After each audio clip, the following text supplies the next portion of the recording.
Boa noite. Aprender, reciclar, viver, inovar, ser construtor de ideias, construir o futuro, está inserido no contexto educacional e, consequentemente, em nossas vidas. E nós fazemos parte de tudo isso. Educação é o tema de hoje do programa Café com Leite. Nosso convidado, Dr. Ricardo Monteiro. Ele que é doutor em Ciências da Educação pela Universidade Livre de Berlim e coordenador da Universidade Livre do Brasil. E é com ele com quem vamos conversar. Está no ar o programa Café com Leite.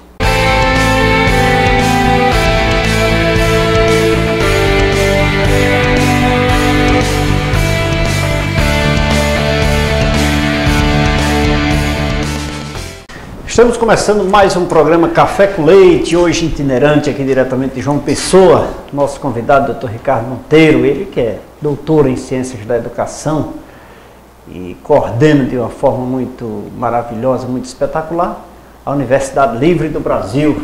Nós vamos aqui bater esse papo com ele, conhecer mais sobre a educação e com certeza aprender mais, afinal de contas, o homem é educador e é com ele que nós vamos aprender hoje. Boa noite, doutor, muito obrigado pela sua presença, é um prazer ter no nosso programa. Boa noite, doutor Leite, muito obrigado pelo convite, por estar aqui e poder falar para essa grande diáspora que é o Nordeste do Brasil, onde moram pessoas maravilhosas e seres humanos muito generosos. Doutor, Universidade Livre do Brasil, eu gostei desse tema porque o senhor, buscando nos anais da sua história, o senhor é um eterno educador, né? E implantou-se aí a ideia dessa Universidade Livre do Brasil. Qual é o foco principal, qual é o objetivo? Pois bem, eu estou hoje nos meus 38 anos de educação, 38 anos de sala de aula. É uma doença, é um vírus saudável que me dá força e ânimo. E quero continuar com esse vírus. Até estou com 61, então ainda tenho alguns anos pela frente para poder dedicar aí a minha vida àqueles que efetivamente querem abrir seus horizontes e suas janelas do futuro. A Universidade Livre do Brasil nasce num contexto de necessidade de revermos, digamos assim, todo o processo educacional no mundo inteiro, não só no Brasil, mas no mundo inteiro. E de começarmos a pensar, digamos assim, nas deformações que vêm da gênese da estrutura da educação, que teve as suas origens lá na escola prussiana, e começar a criar uma nova visão de educação. Muito mais prática, muito mais assertiva, muito mais voltada para as demandas regionais, nacionais, tentando implodir com as fronteiras que trazem um determinismo geográfico para dentro da educação e começar a fazer uma coisa muito importante. O Dr. Augusto Cury, nosso ilustre colega e também professor da instituição, ele tem uma frase emblemática, ele diz o seguinte: o ser humano ainda não aprendeu a pensar como espécie humana. No dia em que eu começar a pensar como uma espécie humana, a sua dor vai ser a minha dor também, a sua alegria vai ser a minha alegria, a sua vitória vai ser também a minha vitória e o seu futuro vai ser também o meu futuro, porque nós somos um organismo maior que representa, digamos assim, todos os seres humanos que herdaram este jardim maravilhoso que é o planeta onde nós vivemos. Então nós temos uma responsabilidade coletiva enorme e precisamos de começar a pensar a educação também nesse sentido. Nós temos um projeto dentro da Universidade Livre do Brasil que se baseia na educação, no projeto da educação global. Foi lançado em 2002 na Holanda, na cidade de Maastricht, e traz, digamos, um novo enfoque para a educação. A educação deixa de ser um mero agente de conhecimento, de estruturas curriculares, mas ela tem um ênfase muito maior na formação do cidadão. Aquilo que nós falávamos há pouco, eu não posso, como professor, falar da paz sem que eu promova de uma forma prática a paz e ensine para a paz. Se vivemos numa sociedade cristã e se o amor pelo próximo deve estar efetivamente na nossa pauta diária, eu também tenho que ensinar para a educação, pelo amor, educar para o amor ao próximo. Eu tenho colegas meus que têm, digamos, desenvolvido algumas teorias, como por exemplo acabar com a fome no mundo. Mas depois eu reparo que esses grandes teóricos que têm uma solução para acabar com a fome do mundo não têm a generosidade para levar um prato de sopa ao vizinho que mora ao lado e está passando privações. Então ele perde todo o seu conteúdo, se esvazia. Trazer para a escola também valores cristãos intrínsecos que possam formatar a personalidade das nossas crianças e dos nossos jovens para um mundo melhor, fisicamente saudável e mentalmente saudável, é um, digamos assim, dos propósitos maiores que a Universidade Livre do Brasil traz para o Nordeste. Essa relação com a Universidade Cristã da Flórida? Bom, é um casamento feliz que está no seu 3º ano de matrimónio, já consolidado, e nós nos apaixonamos pelo projeto da Universidade da Flórida, a Florida Christian University, a Universidade Cristã da Flórida, que começou a sua vida em 1985, exatamente com um projeto social para atender ao cidadão de origem latina nos Estados Unidos, já que naquela altura, digamos, o hispânico, o porto-ricano, por exemplo, tinha muita dificuldade de acesso a profissões privilegiadas. Então ele estava predestinado para ser o engraxate, para ser o garçom, para ser o empregado de mesa, mas muito dificilmente ele tinha acesso a profissões mais generosas. E a FCU entra nesse processo, começando com cursos de graduação para essas pessoas, trazendo um novo idioma para dentro da Universidade Americana, foi o espanhol, mais tarde o português, e tem trabalhado, digamos, ao longo de 30 anos em projetos eminentemente sociais em várias partes do mundo. Hoje, nos Estados Unidos, os hispânicos já são 50 milhões, então eles já determinam quem vai ser presidente e quem não vai ser. A relação é outra, o respeito é outro, as portas já se abriram, mas há 30 anos atrás ainda não era assim. Então, digamos assim, na essência da Universidade Cristã da Flórida está efetivamente o trabalho social, o projeto social. E quando eu pensei no Nordeste e no projeto de trazer para cá o projeto Mestrado Sem Fronteiras para os professores do Nordeste, foi o casamento fantástico, porque a FCU já tem essa vocação e nós trouxemos esse espírito aqui para o Nordeste e tentamos levar esse vírus saudável de educar as nossas crianças, os nossos jovens, dentro de um patamar cristão, para um processo de maior justiça social, de maior compreensão e, acima de tudo, de uma compreensão um pouco mais holística daquilo que o mundo hoje precisa. A Universidade Livre do Brasil tem esse foco, com essa relação com a Flórida, né? Com a Universidade UFCU, né? FCU. Essa relação traz, assim, enriquecimento. O senhor estudou, fez uma análise criteriosa para saber a necessidade da implantação desse seu objetivo no Nordeste? Bom, infelizmente eu tenho que dizer que não é preciso fazer uma análise muito profunda para chegar à conclusão. Não precisa perder muito tempo. Não, né? para saber que a situação da educação está caótica, pronto, não fiquem tristes os brasileiros, não fiquem tristes os nordestinos, porque não é uma realidade só do Brasil. Isto acontece noutros países também, inclusive no meu, noutro patamar, mas, digamos, a essência da enfermidade é idêntica. Nós não podemos pensar na educação de uma forma uniformizadora. O cidadão, ele tem que ser educado efetivamente para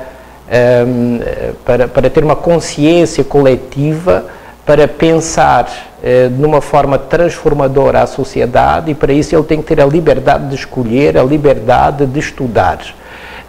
E quem quer alcançar aquilo que nunca alcançou, tem que estar pronto para fazer aquilo que nunca fez.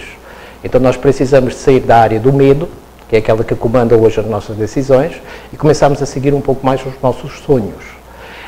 Eu vivo nessa diáspora do Nordeste histórias absolutamente fantásticas.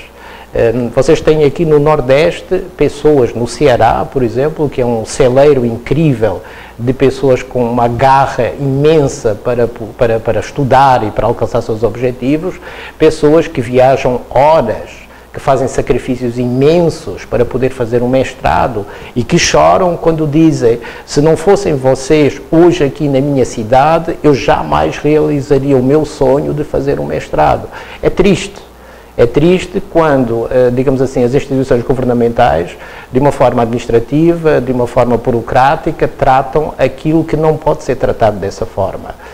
E temos que começar a ter consciência que as pessoas que fazem a educação têm que ser pessoas comprometidas com a educação, comprometidas com a coisa social, comprometidas com a coisa pública e que coloquem os projetos coletivos acima dos seus projetos de poder privados. Quando isto acontecer, começamos a ter uma base boa para trabalhar o futuro. Depois, precisamos de repensar a educação. O grande pensador Edgar Morin, ele diz, é preciso educar o educador.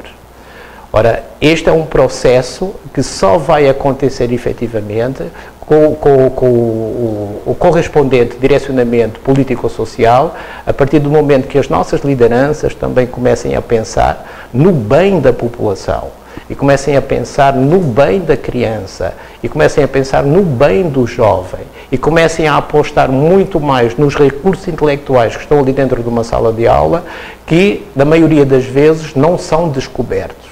O professor é um garimpeiro. E nesse garimpo que é a sala de aula, ele tem que encontrar efetivamente onde é que estão as capacidades, onde é que estão os talentos, onde é que estão as habilidades e potenciá-las. Agora, ele não pode forçar nem o ritmo do aluno, não pode forçar nem as características pessoais dele, nem o pode obrigar a aprender. Se eu lhe perguntar agora, Dr. Leite, quais foram os últimos 5 ganhadores do Prémio Nobel no mundo? O senhor me poderia dizer isso assim? Não.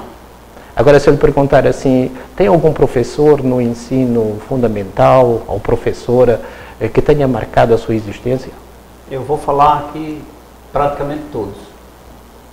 Por que é que nós nos lembramos de uma situação que aconteceu há tantos anos atrás de forma tão privilegiada e não nos lembramos de 5 homens que transformaram a sociedade pelas suas ideias e pelos seus pensamentos? Porque registramos há muitos anos atrás, de uma forma privilegiada no nosso córtex cerebral, lembranças que tinham uma grande carga emocional, positiva ou negativa. Porque temos os professores que também nos marcaram negativamente. Não esquecemos nunca mais. Todas as outras memórias que não têm essa carga emocional, elas vão para a nossa memória de curto prazo. Nós lembramos hoje, esquecemos amanhã. A nossa escola aposta fundamentalmente na memória de curto prazo. Os nossos alunos estudam para a prova, porque a função deles é estudar para a prova, debitam na prova, no dia seguinte nós vamos perguntar a mesma matéria e ninguém sabe mais nada. Então, não foi registrado de forma privilegiada. Nós não soubemos fazer com que o estudante realmente aprendesse. Ele decorou, mas ele não aprendeu. Ele decorou para tirar 8, né? Por exemplo, isso é outra situação. Quando eu olho para dentro de uma turma, eu dizer assim, bom, aquele ali é um 6, aquele é um 7, aquele é um 8, aquele é medíocre, aquele ali eu já perdi a esperança, e vamos catalogando os nossos alunos e cometendo atrocidades absolutamente incríveis relativamente à sua evolução. Não podemos tratar de forma diferente aquilo que é igual e não podemos tratar de forma igual aquilo que é diferente. Educação.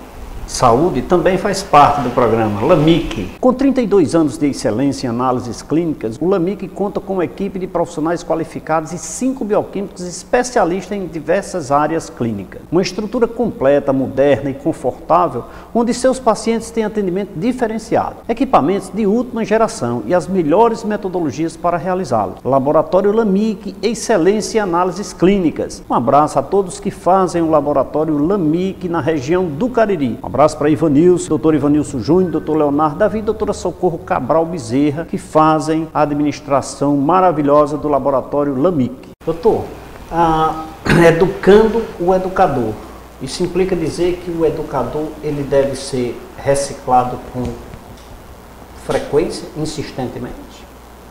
Na realidade, hoje a palavra de ordem do mundo inteiro, quando se fala de aprendizado, tem uma sigla inglesa que são 3 L's. LLL. Lifelong Learning. Aprendizado ao longo da vida. Nós somos eternos estudantes. Não podemos parar. Tudo se desgasta na vida, o conhecimento também se desgasta. Então é claro que o professor, mais do que nunca, é que veja só, vamos para dentro de uma aula do mestrado. Há muitos anos atrás, a vantagem que o professor tinha da sala de aula, o professor estava sempre um livro ou 2 livros à frente do estudante. Isso lhe dava uma vantagem. Hoje não.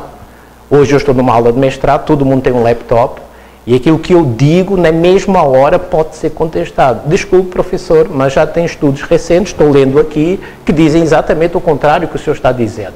E aí, como é que ficamos? Se o professor não se reciclar, se o professor não apostar numa formação contínua, ele mais cedo ou mais tarde vai estar fora do contexto.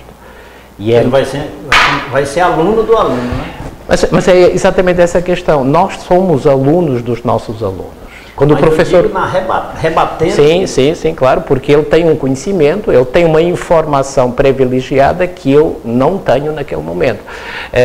E isso também implica uma mudança de mentalidade no professor. O professor também tem que saber dizer eu não sei. E vamos descobrir conjuntamente. No meu tempo, o professor era incontestável. Eu venho de uma educação salazarista, onde o meu país viveu durante 48 anos uma ditadura, as escolas eram todas iguais, a educação era formatada num só sentido, a obediência dentro da sala de aula era cega, não havia possibilidade de... É o que nós vivemos hoje no Brasil? Infelizmente, se perpetua um pouco esta relação entre ensino e professor. Eu vou lhe dar um exemplo concreto. Nós, seres humanos, não aprendemos ainda a respeitar as ideias alheias. A minha ideia é importante, a minha ideia é relevante, mas a sua também é. E a minha não é mais importante que a sua. E na minha generosidade de ser humano eu tenho que compreender isso. Aí eu olho para o Dr. Leite como uma pessoa redonda, eu também sou redondo, e quando nós somos redondos, nós não criamos arestas e nos compreendemos. O professor vai para dentro da sala de aula e é contestado. O aluno tem a infeliz ideia de dizer ao professor, desculpe, professor, não é dessa forma, é desta. O que é que acontece? É um fenómeno interessante. Toda a articulação muscular do professor começa a se contrair, os maxilares endurecem, os cabelos da nuca se eriçam, o sangue sobe ao rosto, ele abre as suas asas e esmaga com o seu poder de professor o aluno, que, coitado, só tinha uma ideia diferente. Então, se o professor não souber gerenciar as suas emoções, se o professor não souber olhar para o processo como um processo aberto, onde o interessado maior também tem uma palavra a dizer, que é o aluno, dificilmente nós vamos criar uma harmonia que dê predisposição para o aprendizado. Estamos conversando com o Dr. Ricardo Monteiro, ele que é coordenador do curso da Universidade Livre do Brasil, aqui em João Pessoa, para todo o Brasil, né? Porque afinal de contas ele viaja por esse Brasil inteiro, pelo mundo, mas em especial aqui pelo Brasil, educando e mostrando o valor da educação no nosso país. E não poderia deixar de estar aqui no programa Café com Leite, contribuindo, nos ensinando, nos educando também na nossa sobrevivência, né? Doutor, vamos saborear uma água? Vamos lá. Batendo um papo, e é sempre bom saborear uma água, né? É melhor falar da água mineral São Geraldo? Água faz bem à saúde. Beber água mineral São Geraldo, melhor ainda. Por isso eu indico a água mineral São Geraldo, porque ela é a melhor da região. A água mineral é do Grupo São Geraldo. É nossa, é da terra do Padre Cícero. Um abraço à dona Tarsila e todos que fazem o Grupo São Geraldo na região do Cariri. Muito obrigado. Faço questão de lhe servir uma água mineral São Geraldo. Essa daqui é da nossa terra, viu? É do Cariri. Melhor bebida do mundo, água. E agora vamos saborear um cafezinho aqui, que eu faço questão de servir ao Dr. Ricardo Monteiro, esse cafezinho ainda sem nome. Enquanto nós saboreamos esse cafezinho aqui, olha, em breve, aguarde aí o curso de apresentador de televisão com Rada Residar aqui no Juazeiro do Norte, viu? Vamos a um rápido intervalo de apoio cultural, daqui a pouquinho nós voltamos, rapidinho.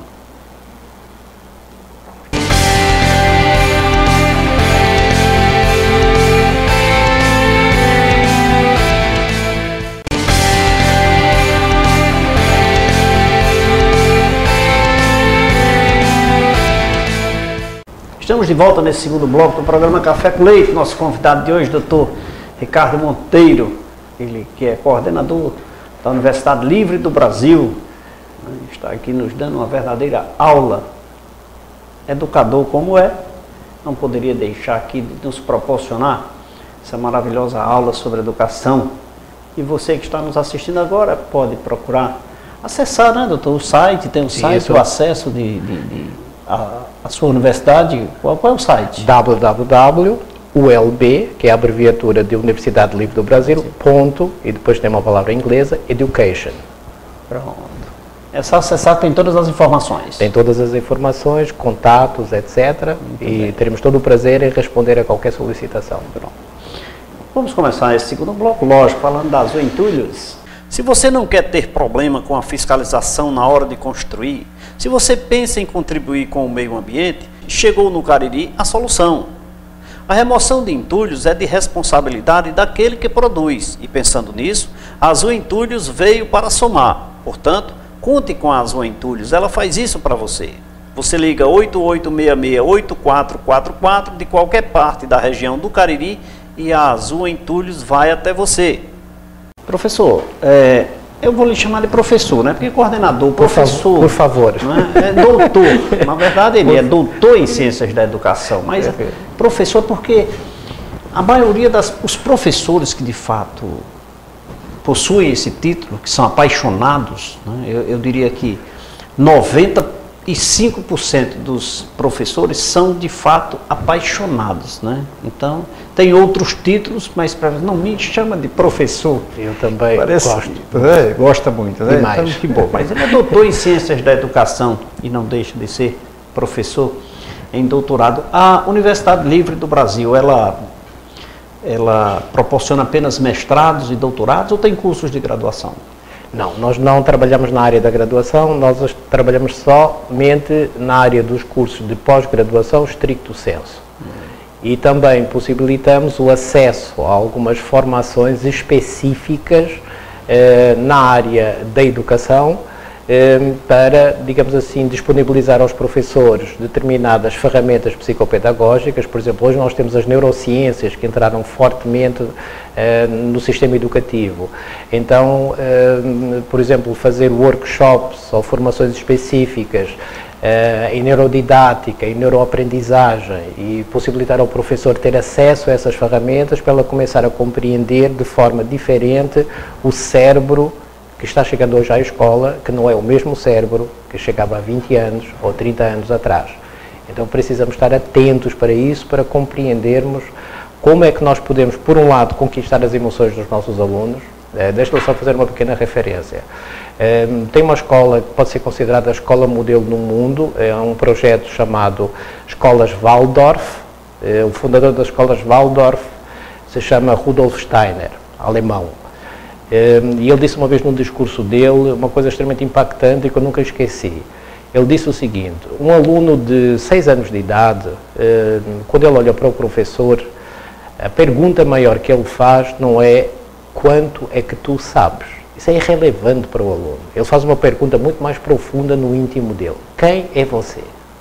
E depois de eu, como aluno, saber quem está ali na minha frente, se posso ou não posso confiar nele, se ele mostra de forma aberta que gosta de mim, então começo a criar uma ponte de empatia, os laços começam a ficar mais sólidos e quando eu estabelecer essa confiança com ele, o conhecimento flui. Primeiro as emoções, depois a razão. Os nossos professores ainda não aprenderam esse caminho. Ainda têm, digamos assim, muito ácido dentro deles. Nós nascemos alcalinos e nos tornamos ácidos ao longo da vida. E é a acidez que na nossa velhice nos traz tantos problemas. O problema maior não é quando o nosso corpo cria acidez, é quando as nossas emoções, quando a nossa sensibilidade se torna ácida. Aí nós não trazemos as pessoas para junto de nós afastamos as pessoas. Essa relação, inclusive, muito bem colocada da questão da criança de 6 anos, é um momento assim tão fraterno e tão rico, porque ele acredita muito na tia, ele acredita muito no tio. Muitas vezes o pai diz, isso não é para ser feito dessa forma. No outro dia ela chega, eu vou fazer dessa forma porque a tia me ensinou assim. Né? Então, qual é a responsabilidade desse profissional? Né? Nesse sentido, desde a infância, desde aquele momento introdutório da vida pedagógica, da vida escolar do ser humano, até hoje, que é o trabalho da Universidade Livre do Brasil, né, fazer essa reciclagem, continuar com essa permanência da credibilidade do professor. Não é? E como o senhor vê essa relação dos cursos, eu não diria dos cursos, mas do profissional da educação, eles fazem parte da construção da cidadania? Deixa-me dizer uma frase para início de resposta, que ninguém confunda. Os professores não trabalham por amor. É importante compreender isso. Eles trabalham com amor. É bem diferente trabalhar por amor. Olha, e com amor. Tá vendo? Esse programa é cultura, olha aí. Por amor, não é? O professor não trabalha por amor, ele trabalha com amor. É diferente, porque às vezes dá a sensação que as nossas lideranças pensam que nós trabalhamos somente por amor e que não temos estômago e que não temos uma geladeira em casa que precisa de leite e outras famílias para os nossos filhos. Então ele trabalha com amor, aquele que tem efetivamente vocação. É claro que o professor é determinante na construção da cidadania. Mas também é claro, se ele foi deformado na sua própria construção da cidadania, ele traz vícios para o processo educativo que são inerentes à sua própria pessoa. Eu não posso, eu pergunto muitas vezes aos nossos mestrandos, qual é a educação que você gostaria de ver na sua região, no seu país? E depois vem uma série de adjetivações, mais justa, mais igualitária, mais livre, e por aí fora. E depois nós perguntamos, e você é dessa forma? E depois vem o grande baixar de cabeça e dizer, não, de facto eu não sou assim. Então eu jamais vou conseguir transformar, seja aquilo que for, se essa transformação não passar por mim. Eu não posso falar que é preciso ter paciência para conquistar as coisas, e eu sou um ser impaciente. O meu filho não escuta as minhas palavras, ele olha para os meus atos. É esse o processo de policiamento que acontece nas nossas casas. Então eu posso falar as palavras mais lindas, mais belas, mas a minha prática não mostra que eu estou seguindo os meus pensamentos. Então eu esvaziei o meu discurso. Eu fui educado na Alemanha, foi a minha segunda pátria, é também o meu segundo idioma, e por isso eu gosto muito de escritores e filósofos alemães. Tem um homem chamado Goethe, que escreveu obras maravilhosas, Fausto de Goethe, por exemplo, foi fantástico, uma obra clássica. Ele tem uma frase que diz o seguinte: atenta para os teus pensamentos, porque eles se tornarão palavras. Atenta para as tuas palavras, porque elas se tornarão atos. Atenta para os teus atos, porque eles formatarão as tuas rotinas. Atenta para as tuas rotinas, porque elas vão definir o teu caráter. E atenta para o teu caráter, que esse vai determinar o teu destino.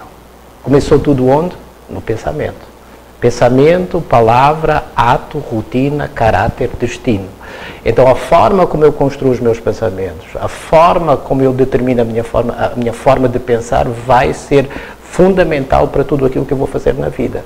Os meus bons pensamentos vão promover bons atos, boas palavras, boas rotinas. Se os meus pensamentos forem pensamentos ácidos, azedos, não tão bons, isso vai se reproduzir na minha prática.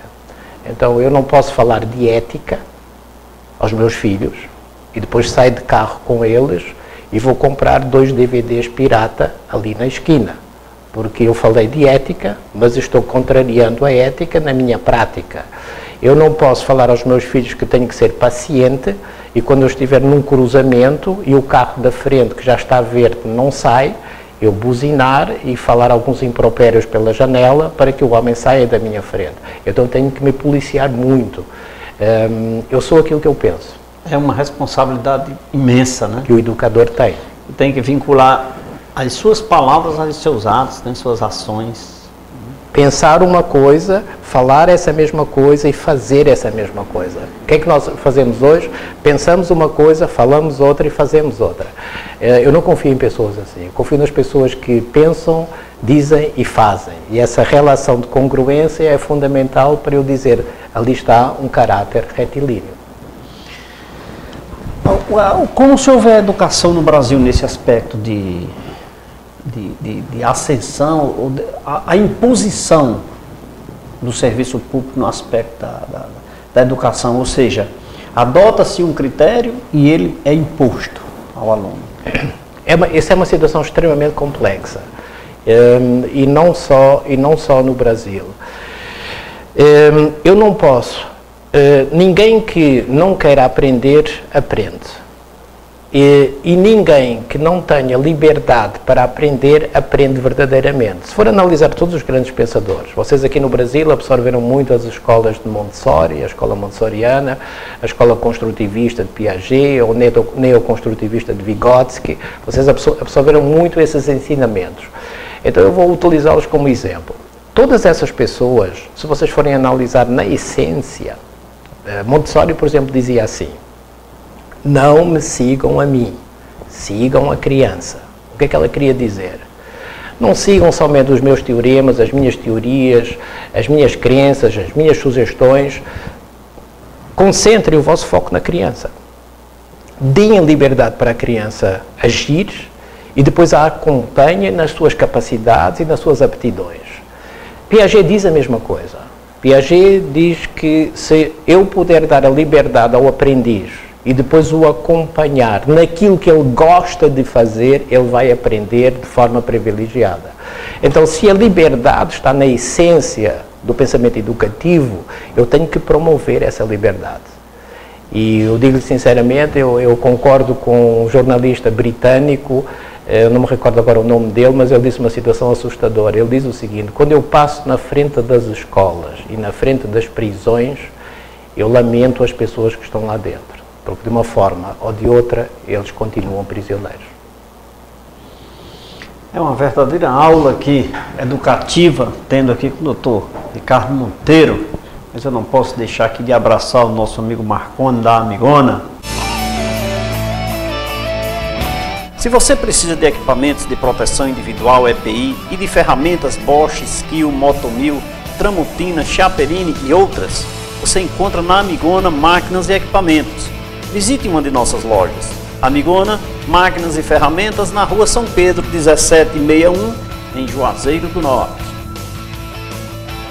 Doutor, essa relação existente entre professor e aluno, isso é uma constante, né? É algo que vai continuar existindo sempre, enriquecendo sempre. Essa distância desse critério que o senhor acabou de dizer aqui, da imposição dos critérios adotados pelo governo, eu digo pelo governo brasileiro, o que o senhor sugere, ou quais são as ideias, digamos assim, da Universidade Livre do Brasil? Vou trazer para a Universidade Livre do Brasil, porque quando o gestor pensa, certo, todo o corpo pensa, né? Qual o critério que o senhor acharia que seria mais correto, não correto na sua visão, lógico, mas assim, mais prático, que atingisse um objetivo maior? Eu me lembro que fizeram uma pergunta assim difícil como essa que acabou de me fazer à Madre Teresa de Calcutá. Lhe perguntaram como é que ela poderia, qual é a ideia dele para promover a paz no mundo. Ela respondeu de uma forma muito bonita. Ela disse: vá para casa e cuide da sua família. Na realidade, eu também vou dar uma frase para resposta a essa sua pergunta.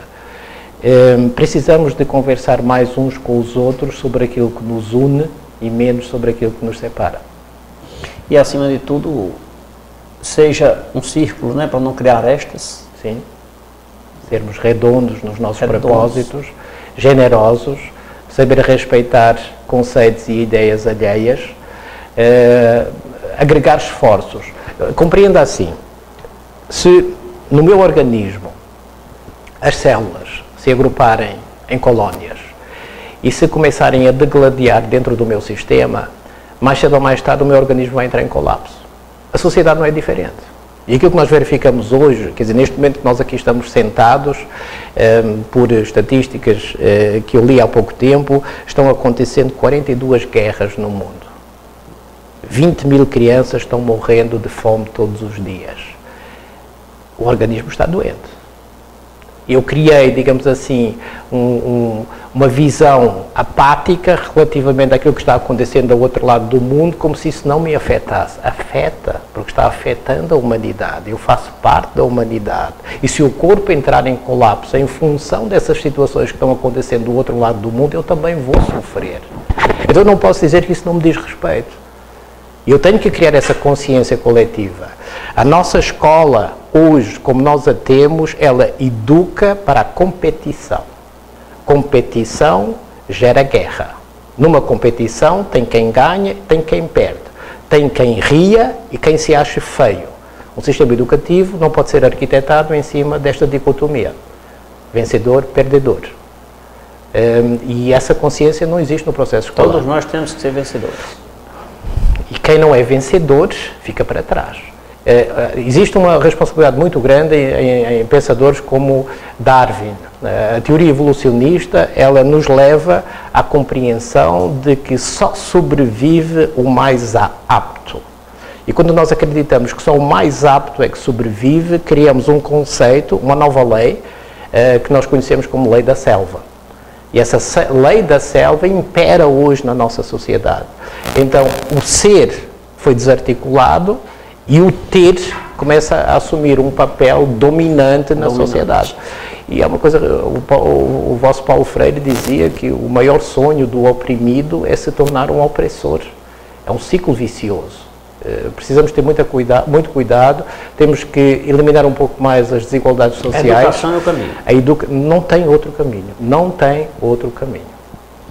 Como o senhor vê com esse boom que houve aí recentemente dos cursos universitários, das universidades, das faculdades aí, que hoje eu me recordo muito bem, eu quero até deixar registrado, doutor, que eu quando fiz o meu primeiro vestibular, na minha cidade, né, Juazeiro do Norte, quando eu busquei enfrentar o tema, o exercício da minha atividade, nós não tínhamos curso superior, tínhamos lá o curso de filosofia e eu queria ser contador, certo? Né? Então, como eu não tinha, eu estudei o técnico em contabilidade, nível médio, né? Então, nesse percurso, de repente surgiram assim uma quantidade de faculdades assim, de forma impressionante, que nós tínhamos 5 cursos na região do Cariri, hoje nós temos um pouco mais de 60. Certo. Né? Então, e eu tive uma certa dificuldade porque eu fiz vestibular 11 vezes para direito. Né? Muitas vezes as pessoas me buscam, mas olha, 11 vezes, sim, porque eu estudava matemática, ficava reprovado em física, e estudava física e ficava em redação, eu estudava redação e ficava em química, enfim, a dificuldade era grande, mas consegui, porque eu tinha um objetivo, né, era de cursar direito, e assim eu fiz, e depois vim. Então, com essa volume de universidades que surgiram assim repentinamente, o senhor vê isso como uma ascensão para o nosso país ou não? Mas isso o senhor vai responder daqui a pouquinho, porque nós vamos beber mais uma água mineral aqui. Mineral São Geraldo. Enquanto nós saboreamos essa água aqui, me deixa falar aqui da Uniodonto, que é saúde bucal. O plano de saúde bucal Uniodonto Cariri é o melhor e é para toda a família. Uniodonto Cariri, o melhor plano de saúde bucal do Ceará. Dentes brancos e saudáveis é saúde e você pode mantê-los cuidando preventivamente. O plano de saúde bucal Uniodonto veio para solucionar e preveni-los de problemas bucais. Uniodonto Cariri, o melhor plano de saúde bucal do Ceará. Depois de uma água saborosa dessa aqui, nada melhor do que convidar o doutor Ricardo Monteiro para saborear mais um cafezinho aqui. Muito obrigado. Enquanto nós saboreamos esse cafezinho aqui, deixa eu falar aqui dos sorvetes Mauriti. Sorvetes Mauriti. Faltava no Cariri, eu disse faltava um sorvete delicioso e com sabores inigualáveis. Como eu disse, faltava, pessoal, porque chegou no Cariri os sorvetes Mauriti, o melhor sorvete já fabricado no Ceará. E eu estou falando dos sorvetes Mauriti porque ele tem diversos sabores, tem um padrão de higiene na sua produção, uma tecnologia espetacular e o melhor, o preço super acessível e o sabor indiscutível e incomparável. Sorvetes Mauriti, um só impossível. Vamos aqui chamar um rápido intervalo de apoio cultural, daqui a pouquinho nós voltamos.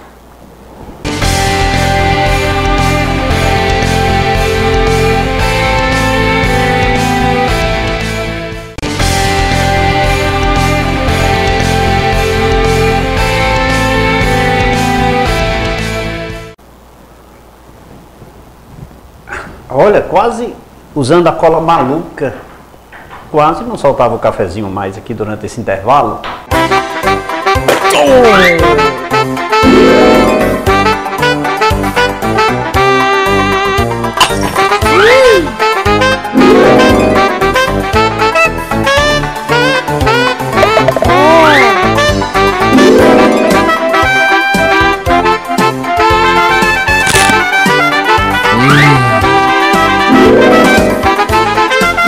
Cola maluca, cola até o que você nem imagina. Nosso tema é educação, nosso convidado, Dr. Ricardo Monteiro, ele que coordena de uma forma espetacular a Universidade Livre do Brasil aqui em João Pessoa, e o Café com Leite veio aqui de forma itinerante, bater esse papo descontraído, um ambiente confortável aqui na Universidade Livre do Brasil em João Pessoa, levando até você, caririense, você, nosso telespectador do programa Café com Leite, essas informações constantes, necessárias, que são permanentes nas nossas vidas, que é a educação. Nada melhor do que o professor Dr. Ricardo Monteiro para falar sobre o tema. Doutor, pergunta anterior, como o senhor vê essa explosão dos cursos universitários no Brasil?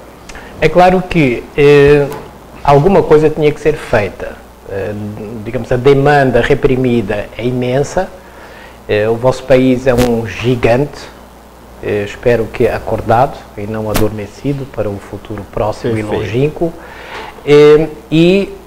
era necessário fazer alguma coisa. É óbvio que quando o Estado não tem recursos, existe um apelo muito grande à iniciativa privada. Então, hoje, quando nós olhamos para os índices, qual é o espaço que ocupa o ensino público superior e qual é o espaço que ocupa o ensino público privado, o espaço que o ensino público privado hoje preenche é maior que o público. O que desvirtua todo o processo é que o Estado, eu vou agora falar e coloco amor nas minhas palavras, por incapacidade funcional não consegue atender às demandas da sociedade, se utiliza do empreendedorismo da iniciativa privada, mas não permite à iniciativa privada interferência nas decisões da educação. Isto é, para mim, uma contrariedade. Eu não posso me utilizar das suas capacidades, das suas competências, pura e simplesmente como vampiro, e depois não lhe permito interferir diretamente nas grandes decisões. Teve um impacto benéfico porque milhões de pessoas tiveram acesso a uma graduação, a uma pós-graduação. Existem, digamos, propostas fantásticas. O EAD cresceu incrivelmente. Aliás, não tem outra forma de atender a todos num Brasil tão grande se não utilizarmos as plataformas EAD. Aliás, o futuro do mundo vai ser exatamente essa. A visão de futuro vai ser o mundo, uma imensa plataforma e escola de aula virtual. Todos aprendem tudo em possibilidades infinitas à disposição on demand. Isso é aquilo que olhamos para o mundo futuro. Teve um impacto positivo. É claro que hoje o Ministério da Educação já está atuando de forma também extremamente violenta relativamente a instituições privadas que não estão cumprindo, digamos assim, os preceitos institucionais, e muitas faculdades foram fechadas. Eu gostaria que as nossas lideranças não fizessem isso somente com as instituições privadas, tivessem o mesmo impacto fiscalizador em cima das universidades públicas, porque existem muitas que também talvez já tivessem sido fechadas se houvesse o mesmo olhar e o mesmo critério. Então não podemos ter dois pesos e não podemos ter duas medidas. Perfeito. Falta essa sabedoria salomónica. Isso falta aos nossos líderes no país. Falta uma coisa que se chama compaixão. Todo cristão prima pelo sentimento da compaixão. Vocês têm um homem maravilhoso que infelizmente já se foi para junto do Criador, chamado Rubem Alves. E Rubem Alves conta uma história da sua netinha, que perguntaram à netinha dele o que era compaixão. E a netinha respondeu maravilhosamente: compaixão é quando eu tenho o meu coração bem juntinho do coração do outro. Eu gostaria que as lideranças deste país tivessem o seu coração bem juntinho do coração do povo, para poder sentir quais são as suas reais necessidades e responder da forma que deveriam responder. Isso era o que deveríamos ter e viver, né? Na realidade. A educação é uma constante, como o senhor disse, na nossa vida. E eu costumo sempre dizer aqui no nosso programa que as pessoas educadas costumam adoecer menos, Sim. gerar menos problemas para o governo, menos custo para o governo, e, no entanto, o governo não se preocupa tanto com a educação, porque, como o senhor acabou de dizer, que o serviço público tivesse esses mesmos olhos para o serviço público educacional, assim como tem Para o privado. Com o privado, né? Doutor, qual é o foco futuro, qual é o objetivo futuro da Universidade Livre do Brasil? Bom, digamos, em termos de curto prazo, nós queremos solidificar mais ainda as nossas relações com instituições públicas do ensino superior, institutos federais, universidades estaduais, assim como com as privadas. O acesso às privadas, é claro, é uma constelação mais fácil, porque existe uma outra compreensão do mercado e também da sua missão. Com as públicas mais difícil, mas nós estamos conseguindo fazer boas articulações. Assinámos em março deste ano o nosso primeiro protocolo de cooperação técnico-científico com uma instituição federal, com o Instituto Federal da Paraíba, que muito nos alegra. Em breve vamos ter os primeiros projetos de intercâmbio, professores brasileiros que irão para os Estados Unidos, professores dos Estados Unidos que virão para cá, intercâmbio de alunos também, criação de revistas científicas bilíngues que vão estar disponíveis na sua realização, quer para o corpo discente, quer para o corpo docente de ambas as instituições, e começar a alavancar outros projetos nesse sentido. Na realidade, o que é que nós queremos promover? Sinergias saudáveis. Mostrar às pessoas que o mundo só se tornará sustentável se as pessoas se congregarem em torno de projetos comuns, independentemente das suas crenças, independentemente das suas cores políticas, independentemente da sua educação ou do seu estatuto social. Somos todos seres humanos envolvidos num processo evolutivo da própria humanidade, onde não podem existir células que são boas e outras células que não são boas, células que prestam e outras células que não prestam. Estamos promovendo tecidos cancerígenos na nossa sociedade e estamos adoecendo coletivamente. Se olhar hoje, por exemplo, para a doença mais conflitante que está acontecendo na sociedade, é a depressão. Por que as pessoas estão deprimidas? Por que o professor está deprimido? Por que nós vivemos a angústia de estarmos presos entre as frustrações do passado e as ansiedades do futuro? E nessa prisão não vivermos o momento atual que nós estamos vivendo, que é por isso que ele se chama presente, e colocarmos, digamos assim, todas as nossas forças, todas as nossas empatias neste processo do momento. O meu filho não precisa que eu diga para ele: eu te amei ontem, eu vou te amar amanhã. Ele precisa que eu diga para ele: eu te amo hoje. E o meu aluno precisa de saber que eu estou ali para ele hoje. Eu tenho uma história pessoal que determinou porque é que eu me tornei professor. Quando eu tinha 13 anos de idade, a minha mãe uma vez me perguntou: meu filho, o que é que tu queres ser quando fores grande? Foi assim uma pergunta que no momento me deixou sem norte. Eu disse à minha mãe: olha mãe, eu não sei o que eu quero ser, mas eu sei o que eu não quero ser. Aí a minha mãe perguntou: então o que é que tu não queres ser? Professor. Respondi à minha mãe: eu quero ser qualquer coisa, menos professor.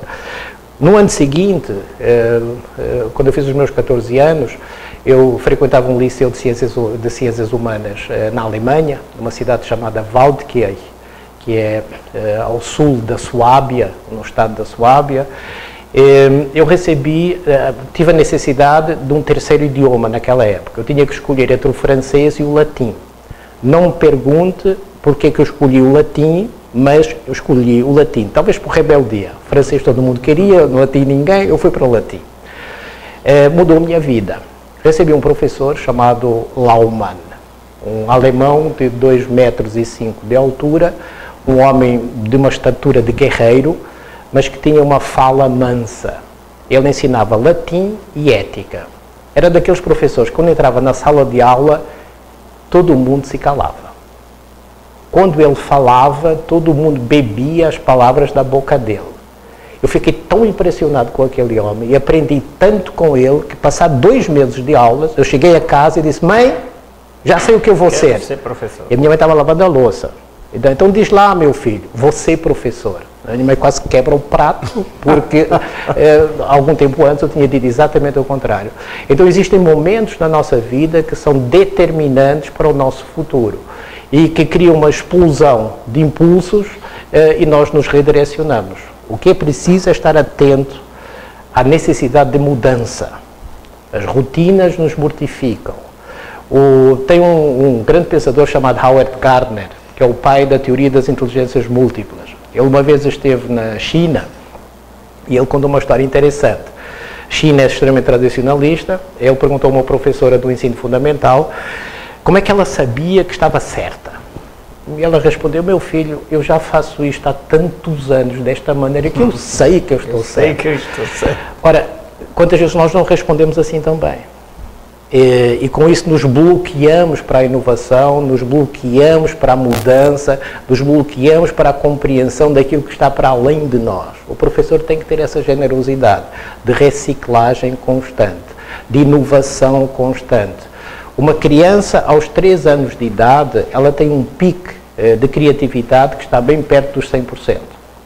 Quando ela chega à idade adulta, essa linha de criatividade baixou para aproximadamente 13%. O que é que está entre os 3 anos de idade e os 23 anos de idade, sensivelmente? O processo escolar. Então, quando um grande pensador chamado Ken Robinson, ele diz: a escola mata a criatividade, ele está no caminho certo. É um diagnóstico assustador, mas é isso que efetivamente tem acontecido ao longo de todo o processo. Então, não basta fazer uma reforma, nós não precisamos de reformas. Reformas é, como eu dizia há pouco, colocar um remendo novo em tecido velho. Precisamos de reconstruir, precisamos de revolucionar todo o sistema para podermos ter a chance de sobrevivência no futuro bem próximo. E a Universidade Livre do Brasil está exatamente nessa linha, promovendo este vírus saudável, que eu considero vírus saudável, tentando provocar os nossos educadores, porque nós achamos que o nosso trabalho tem que ser junto dos educadores, para que eles depois, por sua vez, promovam essa nova forma de pensar junto dos seus alunos, e assim se cria um tsunami que daqui a uma geração, daqui a 2 gerações, possa trazer os resultados. Claro que não vai trazer hoje, porque uma árvore, antes de crescer para cima, ela cresce para baixo, ninguém vê. Mas isso vai determinar o fortalecimento do tronco e dos frutos que ela vai dar. Então nós estamos agora trabalhando nas raízes e esperamos que... Nós temos na região do Cariri, doutor, alguns profissionais da educação que cursam doutorados nos países aqui da América Latina. Mercosul. Mercosul, exato. E com esse nosso bate-papo, eu tenho certeza que as coisas aos poucos vão mudar e enveredar pela Universidade Livre do Brasil, viu? Muito bem, estamos aí à disposição. Acessar o site lá e ver as informações, o que a universidade oferece, né?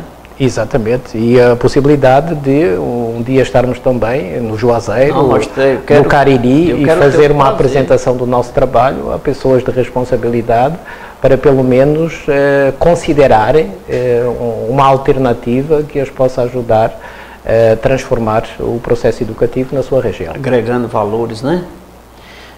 Doutor, nós estamos chegando ao final do programa.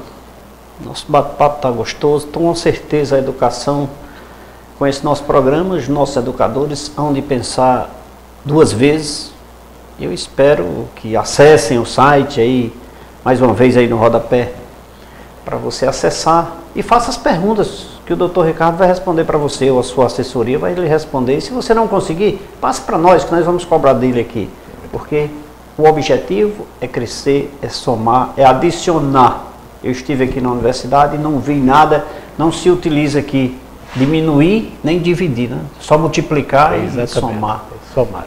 Então, a Universidade Livre do Brasil contribuindo para você, nosso telespectador do programa Café com Leite. Então, muito obrigado pela sua participação. Espero em breve o senhor na região do Cariri, ministrando palestras sobre o tema e agregando valor e levando os seus cursos à nossa região.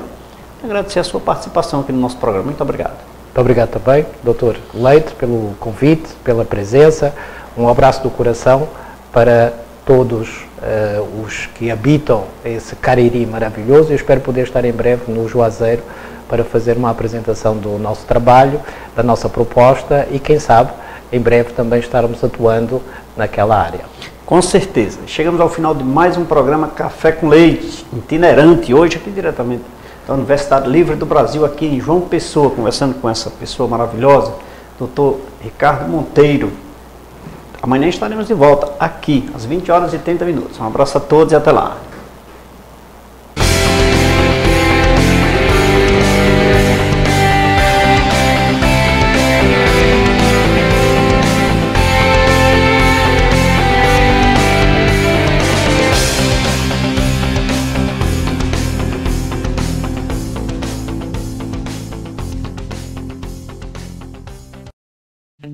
LAMIC, 32 anos de excelência em análises clínicas. Uma equipe composta por técnicos qualificados e 5 bioquímicos especialistas. Estrutura moderna e aconchegante, proporcionando aos seus clientes um atendimento diferenciado. Os resultados dos exames você pode acessar no site ou receber no seu e-mail. Laboratório LAMIC, excelência em análises clínicas. www.laboratoriolamic.com.br.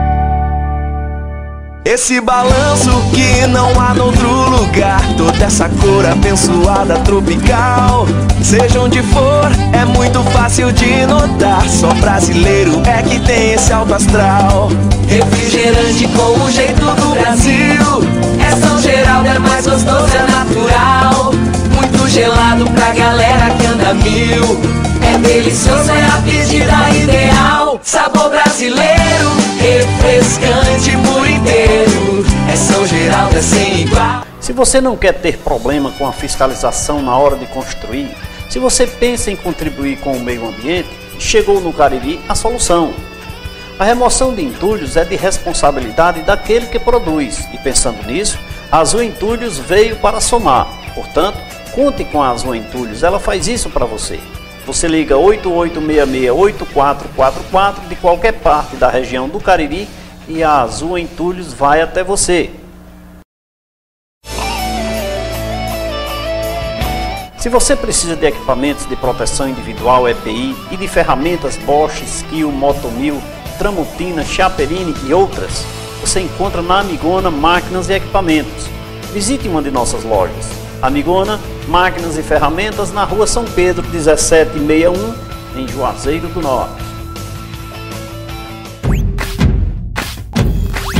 Um sorriso não custa nada, mas vale muito, vale tudo. Com a família, com os amigos, todo mundo rindo junto. Sorria de verdade, faça o mundo melhor. Contagie alegria, você não vai estar só. Uniodonto Fortaleza, há 25 anos contagiando alegria.